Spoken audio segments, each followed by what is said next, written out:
What's up, everyone, and welcome back to episode 4 of Drawing Line Out Until I'm Famous. Today, we are tackling one of the most complex and tedious line outs I've done for this series, the might of Zeus and Ganymede.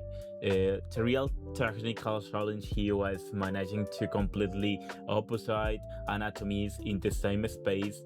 On one side, we have Zeus, heavy, imposing, and powerful, and every line in his muscles and even the strands of his hairs are with high pressure to create a sense of absolute presence. And in the other side, we have Ganymede.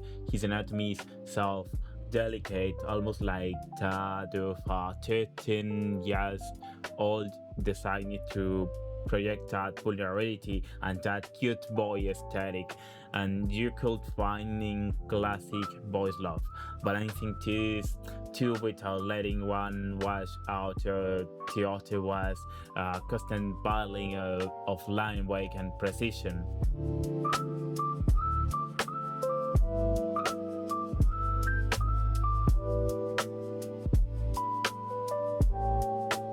And I'll be honest with you, with my Fuyoshi fans. My initial intention was much more explicit. I wanted a full kiss between them, but let's be honest, between TikTok and YouTube guidelines, I could be banned in seconds. So I had to translate that romantic tension into the line out itself.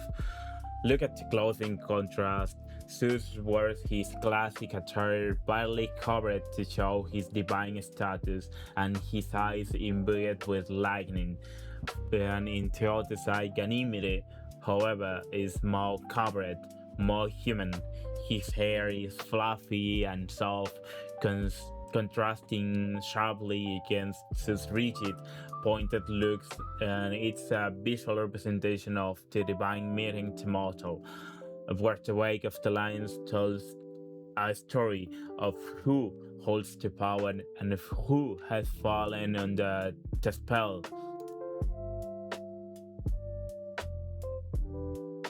The posing here was a deliberate choice. I wanted to move away from the typical eagle myth and imagine the moment that Zeus reveals his true form in Olympus.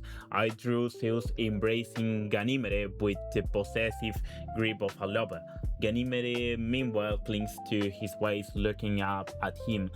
There is a full head of height difference here, which forces Ganymede to reach up while Zeus leans down. It follows that classic, fast traditional standard of a couple demonstrating deep affection, and one impulsive and protective, and the other clingy and devoted by focusing on the touch. Zeus' heavy hand on Ganymede's back and Ganymede's finger on Zeus' waist. I managed to keep the intimacy high without needing to be explicit. Technically, this was exhausting because the hair alone recorded two different mindsets. For Zeus, I used long, sweeping strokes with sharps and to mimic marble or lighting, and for Ganymede, I used curved lines to imply volume and softness.